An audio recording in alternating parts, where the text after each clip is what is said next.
Instead, he pulled up the team beside the feed corral and dismounted, a tall, lean man in shabby range clothes with a young face more taciturn than its years warranted. There was a soberness about the straight mouth that was unbending, and there was a suggestion of weathered gauntness in his freshly shaven face. He lifted off his saddle and turned his horse into the corral, and by that time Joe Lilly had come through the runway. "Your boss come in after all," Joe observed. The deep-set eyes, curiously green and unreadable, looked at Lilly for an uncomfortable moment. "After all what?" Dave said quietly. Joe didn't look at him. He said, "Nothin'," and went on to the team, and Dave turned into the runway. "Say," Joe called, and Dave stopped and turned. "You owe me a week's feed bill." "I haven't been paid yet." "That's all right," Joe said. He seemed sorry he had mentioned it, and Dave went on through the runway. The street was almost dark now, and the smell of pine pitch from the Federals bulking blackly across the bench to the west seemed to steal along the street, mingling with the odor of hot dust and the faint ammoniac reek of the stable.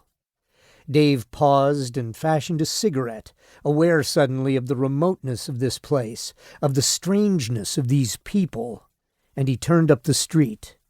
He saw Jim Crew, the sheriff, leave his dark box of an office opposite the saloon and cut across the road, angling toward him, and he slackened his pace. Jim Crew was 50 and not tall, and dry as an autumn leaf. There was a wintry chill in his gray eyes that the darkness hid now. He was also a friendless man, and for that reason Dave liked him. Crew came up beside him and said, "Hi, boy," and looked up the street first before he faced Dave, who said, "Hello." Neither of them spoke for a few moments, and then Crew said, "How do you feel now?" in a friendly voice. "It took about a week, but I'm all right." "That was a bat," Crew observed without censure.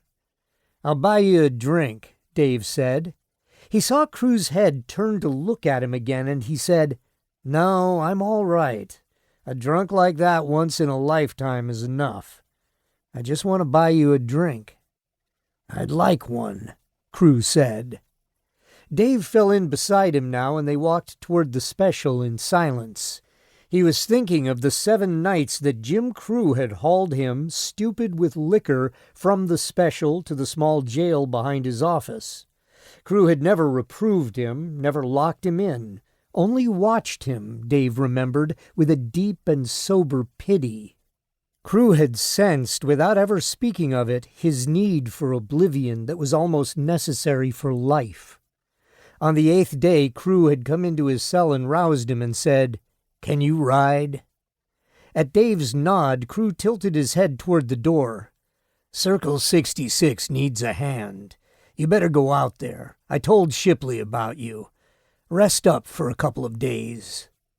He had not once asked a question, and for that Dave was grateful. That was 3 weeks ago. They turned in at the special now, where a big poker game was going on at one of the rear tables. The bar to the left was deserted, with the bartender watching the game. They bellied up to the bar, and Birch Nellis, seeing them, came over, wiping his hands on his dirty apron. At sight of Dave, Birch looked at Crew as if to say, "Are we going through that again?" And Crew said, "All right, Birch. Whiskey." He was a slight man in a baggy black suit, and yet he had never spoken without making a man feel his authority, as Nellis felt it now. Dave bought a couple of cigars, and he and Crew stood side by side with their drinks. Bald Birch Nellis put his plump elbows on the back bar and regarded Dave with his soft, sly eyes. "You look some better." "I feel better." "I bet you do," Birch said agreeably. He grinned faintly and went back to observe the game. Dave watched Crew in the back bar mirror, noting the older man's restlessness, and he knew it was the prospect of this trouble shaping up that made him so, for trouble would naturally bring memories.